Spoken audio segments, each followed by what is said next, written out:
Graça e paz, meu irmão, minha irmã, que alegria poder estar aqui partilhando a palavra de Deus com vocês, embora um pouco tristes ainda por não retornarmos ao nosso culto presencial, mas a alegria porque, embora estejamos debaixo de tetos diferentes, estamos debaixo da mesma presença, a presença de Deus, essa presença imediata de Deus que está em todos os lugares. Por isso, cremos que o mesmo Espírito que está aqui também está aí. Por isso, a razão da alegria. Eu quero, através do texto de Lucas, capítulo 18, versículo 9 ao 14, partilhar com vocês. Hoje, nós vamos falar a respeito da devoção do cobrador de impostos. Semana passada, a gente falou sobre a devoção de Caim e Abel. Nós vamos dar sequência a essa série de pregações que já está hoje aí por volta da 10ª semana trabalhando a respeito da prática de uma vida devocional. E se você, claro, quiser ter acesso aos outros sermões, até mesmo para relembrar o que foi dito, procure pelo link que com certeza a equipe vai disponibilizar aqui na descrição desse conteúdo, para que você possa então acompanhar, se inteirar, né? Abra aí a sua Bíblia comigo lá em Lucas capítulo 18, do verso 9 ao verso de número 14.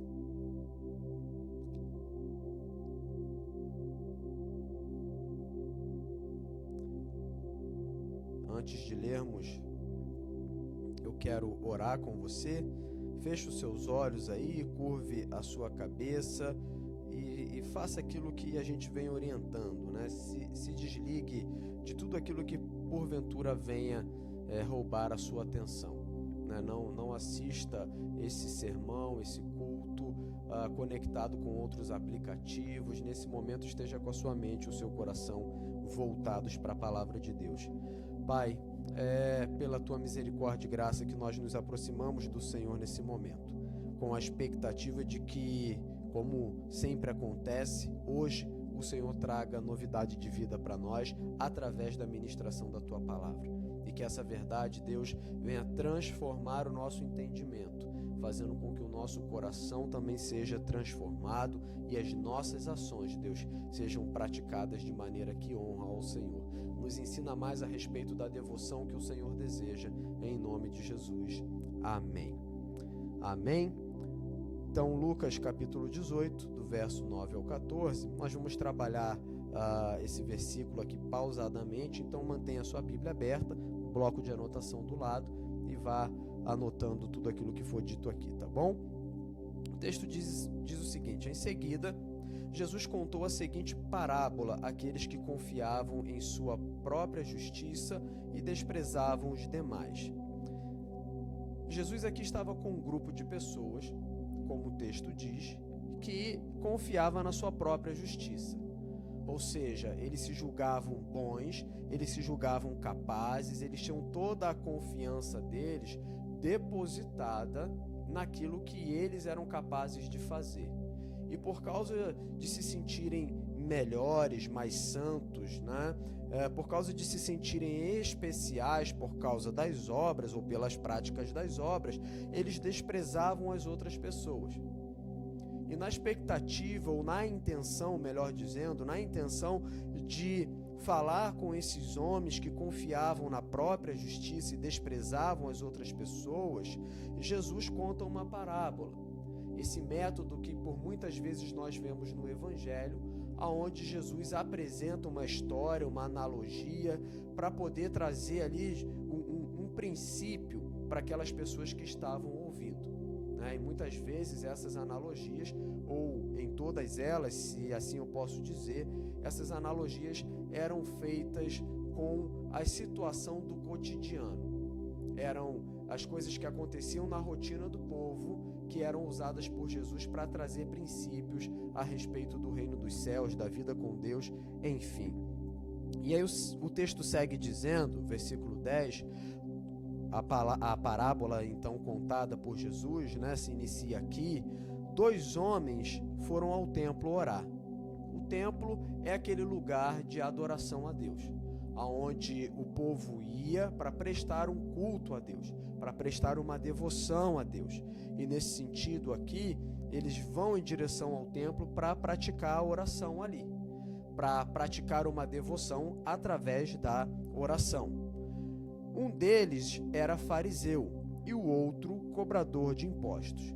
Aqui há uma distância gritante entre essas duas pessoas, ou entre esses dois tipos de pessoas, porque o fariseu era tido como alguém que vivia a lei com rigor, que fazia de tudo para praticar a lei como ela mandava. Era alguém que valorizava as obras externas, principalmente quando tinham pessoas em volta olhando.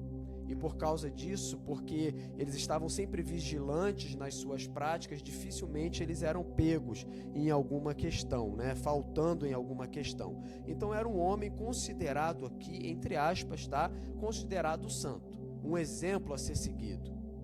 E o outro homem era um cobrador de impostos, numa outra versão vai dizer um publicano, que era alguém tido como pecador porque sonegava ou guardava para si parte daquilo que ele coletava das outras pessoas.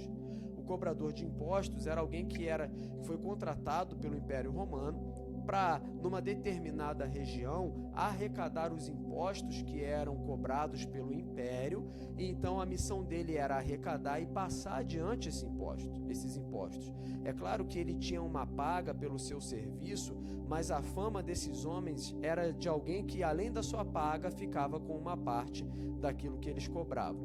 Ou seja, se eles arrecadavam 20 impostos, 10 eles passavam para o império e 10 eles ficavam para eles.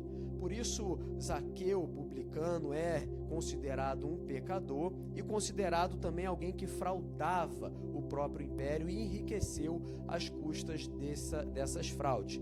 E nós temos ainda um outro exemplo de um homem considerado, ou melhor, com a função de cobrador de impostos, o publicano, que seria um dos discípulos de Mateus, um dos discípulos de Jesus, um dos 12, chamado Mateus. E aí o texto segue dizendo, o versículo 11, o fariseu em pé fazia esta oração. Ele estava no templo, orando, de pé. Nós vemos que essa ação de orar em pé não é novidade, é uma prática dos judeus. Jesus fala a respeito disso em Mateus 5, em Marcos, se não me falha a memória, o capítulo 18. Então, esse homem, por ser judeu, ele tinha essa prática de orar em pé, mas aqui nos dá a entender de que essa oração, ou estar em pé orando, era com o interesse de ser visto. Talvez ele tenha assumido no templo um lugar central, um lugar de destaque, com a expectativa de que as outras pessoas que estivessem ali pudessem ver aquele homem orando, e não somente isso, mas tomar conhecimento do conteúdo da sua oração. E ele segue dizendo, eu te agradeço, a oração do fariseu, Eu te agradeço, Deus, porque eu não sou como as demais pessoas. Aqui ele já faz uma comparação.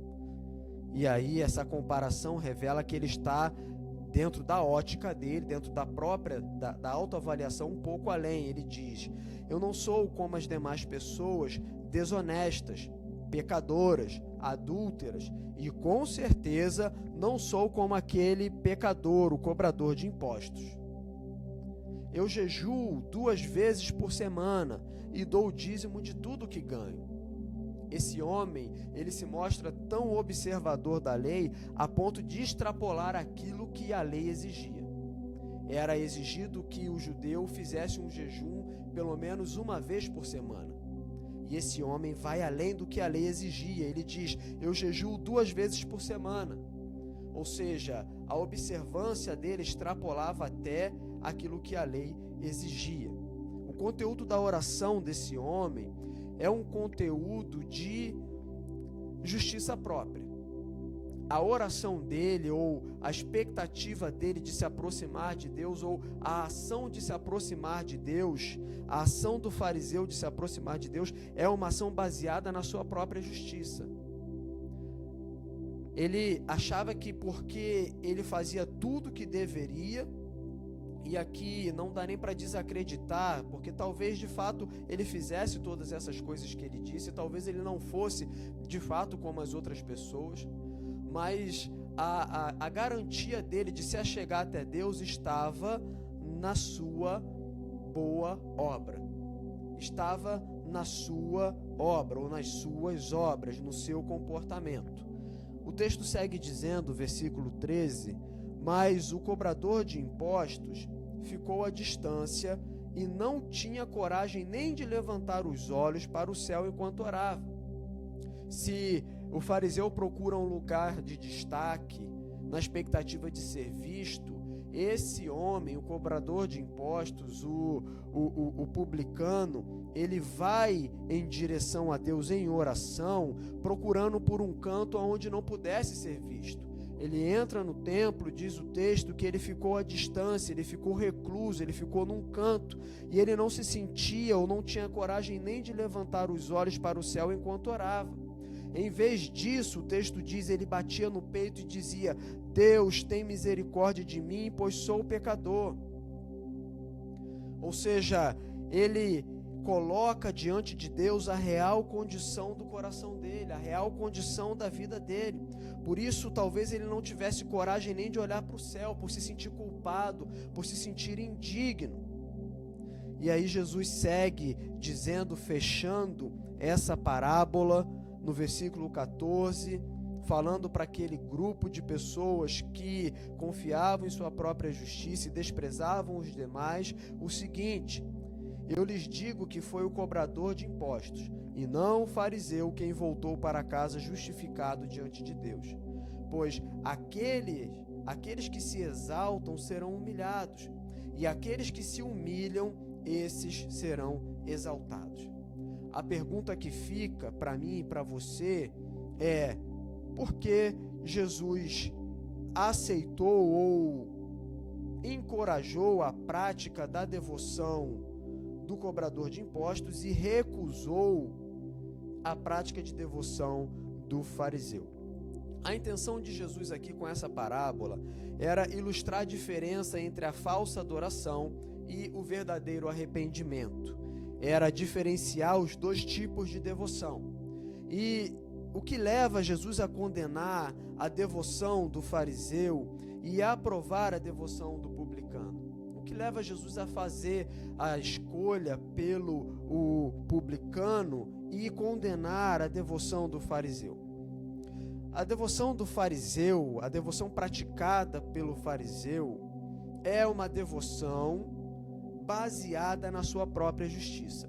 Ele se aproxima de Deus com base na sua própria justiça, achando que por causa da sua observância rigorosa da lei ele seria aceito. Por causa disso, talvez, como eu disse, ele não estivesse nem mentindo quanto ao seu comportamento, mas o problema aqui não é nem o comportamento, mas a justiça própria. Ele não tinha em mente orar a Deus, ele tinha em mente se engrandecer ou engrandecer a si mesmo. Ele vai em direção a Deus na expectativa de que as pessoas pudessem ver. Então, na verdade, ele nem ora para Deus, ele ora para si mesmo. Ele fala com ele mesmo na expectativa de ser reconhecido, de se engrandecer, de dizer: olha, eu não sou adúltero, eu não sou um mentiroso, eu não sou um pecador como esse publicano. Então, por isso, Deus, eu estou aqui para te agradecer, para render graças ao Senhor. Meu querido, minha querida, será que existe algo mais legítimo do que essa ação de se movimentar a Deus em direção à gratidão? Nós acreditamos que não, porque precisamos ser gratos por tudo aquilo que Deus fez para nós em Cristo Jesus. Mas esse homem não tinha em mente orar a Deus, mas engrandecer a si mesmo. Por que então não a devoção do fariseu? Porque toda oração que se firma na própria justiça e não na misericórdia de Deus é uma afronta direta a Jesus. Todas as vezes que homens se movimentam em direção a Deus com bases na sua própria justiça e não na misericórdia de Deus, estão afrontando diretamente Jesus. Porque o cobrador de impostos, porque na sua oração ele reconhece a sua insuficiência, porque na sua oração busca um Deus que salva. Ele diz: ser propício a mim, uma outra versão coloca dessa maneira, ou tem misericórdia de mim. E o verbo propiciar aqui é traduzido por expiar. É um sacrifício para se obter perdão pela culpa. Porque o publicano, porque a única preocupação no coração do publicano era uma preocupação com os próprios pecados. Diferente do fariseu, ele se avalia como o pior dos pecadores. Diferente do fariseu que se aproxima de Deus apresentando o seu bom comportamento com uma lista de regras cumpridas, o publicano se apresenta diante de Deus fazendo uma avaliação do seu pecado, se entendendo como o pior dos pecadores, como alguém indigno até mesmo de elevar os olhos ao céu para orar, embora o conteúdo da sua oração fosse legítimo. Você consegue entender? E qual que é o resultado disso? Qual que é o resultado dessa devoção praticada pelo fariseu? Quem pratica uma devoção arrogante será rejeitado. Jesus diz: aqueles que se exaltam serão humilhados. Ou seja, o homem e a mulher que se aproxima de Deus se exaltando, pedindo as coisas a Deus, fazendo petições, fazendo clamores, se posicionando em direção a Deus, ou até mesmo colocando parede porque se julgam aptos a receber alguma coisa da parte de Deus. Esses homens e mulheres que se aproximam de Deus com arrogância em seu coração, esses serão humilhados, esses serão rejeitados, esses serão separados, serão afastados, não serão aceitos por Deus. Qual é o resultado então da devoção do publicano, desse homem considerado pecador, do cobrador de impostos? O resultado é que, por praticar uma devoção em humilhação, ou seja, ele se humilha, ele reconhece os seus pecados, as suas limitações, o que resulta para ele é a aceitação. Então, quem pratica uma devoção arrogante será rejeitado, e quem pratica uma devoção em humilhação será aceito. Consegue entender? O fariseu, ele acaba afastando a si mesmo de receber a justiça de Deus. Ele acaba afastando a si mesmo, enquanto o publicano, arrependido de verdade, agarra essa justiça. Na oração do fariseu, o que nós vemos na devoção do fariseu é uma fala dizendo para Deus: olha, me recebe porque pelas minhas obras eu me justifico. Olha, me dá porque pelas minhas obras eu sou justificado. Olha, faça, age em meu favor porque pelas minhas obras eu sou justificado. Enquanto que a devoção do publicano é uma devoção que reconhece a justiça de Deus. Ele reconhece a sua condição de pecador, de que nas suas ações ele não é capaz de ser aceito por Deus, ele não seria capaz de fazer com que Deus se movesse em direção a ele por aquilo que ele estava fazendo ou por aquilo que ele poderia fazer. Somente a graça de Deus poderia alcançar a vida dele. Por isso, então, ele, arrependido, agarra a justiça de Deus. Ele não é justificado pelas suas próprias obras, mas ele se entende como justificado pela justiça de Deus. Pela justiça de Deus, ele não teria do que ser acusado. Nós precisamos vigiar, porque muitas vezes a nossa devoção revela a nossa satisfação com o nosso comportamento. E nós nos comparamos com as outras pessoas. Muitas vezes aquilo que nos garante uma aproximação diante de Deus, aquilo que nos motiva a pedir alguma coisa de Deus, é a avaliação que nós fazemos do nosso comportamento em comparação com o comportamento das outras pessoas. Nós achamos que merecemos mais porque não roubamos, nós achamos que merecemos mais porque não sonegamos impostos, nós achamos que Deus tem a obrigação de agir em nosso favor porque nós não bebemos, porque nós não fumamos, porque nós não temos nenhum tipo de vício, porque nós damos o nosso dízimo, porque nós jejuamos. Nós achamos que Deus tem que agir em nosso favor porque nós somos melhores do que os outros.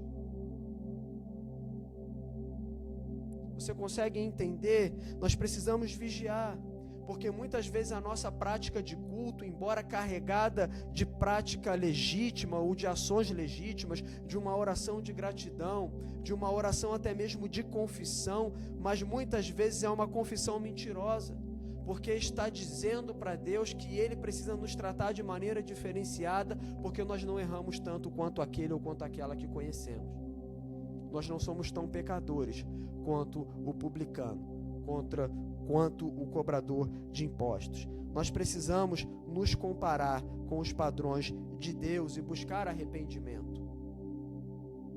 Nós erramos, nós falhamos grandemente quando nós começamos a valorizar essas ações de boas obras com a expectativa de que através delas nós seremos justificados. E eu quero que você entenda isso, porque muitas vezes nós somos levados a praticar o contrário disso e a abandonar as boas obras. Pastor, então eu não preciso orar, eu não preciso ajudar, eu não preciso repartir, porque eu sou justificado por Deus. Não, mas se você é justificado por Deus de fato e de verdade, isso resulta numa vida de prática de boas obras. Mas o que eu quero dizer é que todas as vezes que você se aproxima de Deus, você se aproxima não por aquilo que você fez ou não por aquilo que você é, mas por aquilo que Ele fez e por aquilo que Ele é. Ele é graça e misericórdia e se revelou assim em Cristo Jesus. Deus está disposto a justificar o pior dos pecadores por meio da sua graça generosa em Jesus Cristo. E esse pior dos pecadores, esse rótulo, precisa estar no nosso coração quando nós nos aproximamos de Jesus. Você, quando se aproxima de Jesus, você precisa fazer uma aproximação tal como a do cobrador de impostos, do publicano, que reconhece o seu pecado, que reconhece a sua injustiça, que reconhece a sua limitação, a sua falha, e que reconhece que por causa disso, somente em Cristo Jesus você poderá ser aceito diante de Deus. Que não há o que você faça, não há o que você possa fazer, não há valor de oferta, não há valor de dízimo, não há doação de tempo, de talento, de tesouro que faça com que Deus te aceite. A única maneira de Deus te aceitar é por intermédio de Cristo Jesus, e isso revela a generosa graça de Deus. Então, a devoção que nós aprendemos aqui e precisamos levar para a nossa vida é a devoção do publicano. Precisamos abandonar a prática de devoção do fariseu, que se aproxima de Deus com essa lista de bom comportamento, com a expectativa de que por causa do seu caminhar será aceito diante de Deus. E precisamos então abraçar a prática de devoção do publicano. E eu te faço aqui uma pergunta: qual tem sido a sua devoção? Qual tem sido a sua devoção? O que tem te estimulado a se movimentar em direção à palavra de Deus, em se movimentar em direção à presença de Deus com a expectativa de pedir alguma coisa? É muito comum, mesmo pessoas que já estão por tanto tempo na igreja, falarem que merecem alguma coisa. Você não merece nada. Aliás, a única coisa que você merece é a condenação, é um inferno. O apóstolo Paulo vai dizer lá em Romanos que todos nós somos pecadores, que não há um justo, não há um sequer, não há ninguém que agrade a Deus. Nesse sentido, se não for por causa de Cristo Jesus, nós não seremos aceitos. Se nós nos aproximarmos com uma devoção arrogante, nós seremos humilhados. Mas se nós nos aproximarmos com uma devoção em humilhação, nós seremos exaltados, nós seremos aceitos por Ele. Qual tem sido a sua devoção? Feche os seus olhos, eu quero orar com você. Deus, por tantas e tantas vezes nós nos aproximamos do Senhor com um comportamento arrogante, na expectativa, Deus, de que por causa da nossa vida, por causa da nossa justiça, nós seremos aceitos. E nós oramos dizendo: Deus, me dê isso porque eu fiz aquilo. Deus, eu mereço aquilo. Deus, eu tenho orado tanto e o Senhor não me atende. Deus, eu tenho clamado tanto, eu tenho jejuado tanto, eu tenho lido tanto a palavra e o Senhor não me favorece. Muitas vezes nós nos aproximamos do Senhor, Deus, com a expectativa na nossa justiça, nas nossas ações, nas nossas obras. Mas aprendemos hoje, Deus, que se continuarmos nos aproximando do Senhor com esse comportamento, nós seremos humilhados, seremos rejeitados pelo Senhor. Então, Deus, gera em nosso coração, e é isso que nos faz exultar, mesmo diante da exortação, o fato de que o Senhor nos acolhe e de que o Senhor nos impulsiona a uma vida nova em Cristo Jesus. Então, gera em nosso coração um novo comportamento, uma nova devoção, Deus, a devoção que honra ao Senhor, a devoção que respeita a sua glória e majestade, que se submete ao teu domínio, Deus, reconhecendo que somente o Senhor é santo e todos os outros que estão nesse plano são pecadores e somos iguais. Por isso, Deus, não há razão de nos compararmos com um e com o outro, na expectativa de que porque estamos agindo melhor, Deus, seremos aceitos pelo Senhor, seremos atendidos, teremos as nossas orações atendidas. Gera em nós uma devoção que agrada ao Senhor, gera em nosso coração essa devoção praticada em humilhação, em reconhecimento de que é pela tua justiça, é pela tua ação, Deus, é pelo teu amor, é pela tua graça e pela tua misericórdia, em nome de Jesus, amém. Meu irmão, minha irmã, que você possa levar para a tua vida uma prática de devoção que honre ao Senhor. Eu falava na semana passada, né? Se você ainda não entendeu, depois de 10 sermões, eu não sei mais o que fazer para que você entenda, tá? Então, mergulhe na palavra de Deus, na expectativa de que pela graça você alcance uma vida de devoção forte, no sentido de que valoriza de fato a presença de Deus e de que se achega à presença de Deus na maneira que honra Ele, que é por intermédio da graça em Cristo Jesus. Quero impetrar a bênção, como normalmente fazemos. Então, feche os seus olhos, curve a sua cabeça, coloque a sua mão em forma de concha. Se você estiver junto com a sua família, abrace a sua família aí e mantenha uma das mãos abertas. Que a graça do Senhor Jesus, o amor de Deus o Pai e as doces consolações do Espírito Santo seja com a tua vida e permaneça, não somente hoje, mas por todo sempre. Amém e amém. Deus abençoe. Um grande abraço. Até logo.